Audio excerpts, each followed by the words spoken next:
আসসালামু আলাইকুম। এক সন্ধ্যায় রাকিব আর আরিশা তাদের বাবার কাছে গল্প শুনছিল। বাবা বললেন, আজ হযরত উমর রাদিয়াল্লাহু আনহুর গোপনে সাহায্য করার একটি ঘটনা শোনাবে। রাতে মদিনার রাস্তায় তিনি হাঁটছিলেন। হঠাৎ দেখলেন এক দরিদ্র মা শুধু পানি গরম করছেন। বাচ্চারা ক্ষুধায় কাঁদছে আর মা বলছেন, ধৈর্য ধরো বাবা, আল্লাহ ব্যবস্থা করবেন। ওমর রাদিয়াল্লাহু আনহু এটি শুনে নিজেই খাবারের বস্তা কাঁধে করে নিয়ে আসলেন। তিনি বললেন, ভালো কাজ গোপনে করলে আল্লাহ বেশি পছন্দ করেন। গল্প শুনে রাকিব বলল, আজ থেকে সেও চুপচাপ ভালো কাজ করবে, শুধু আল্লাহর খুশির জন্য।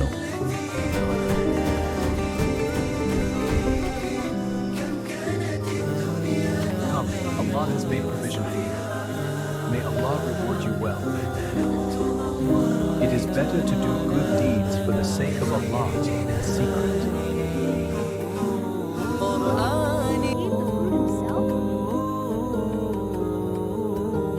Look, Rakib, Allah loves you more if you do good deeds secretly. Yes, today's lesson, it is better to help secretly.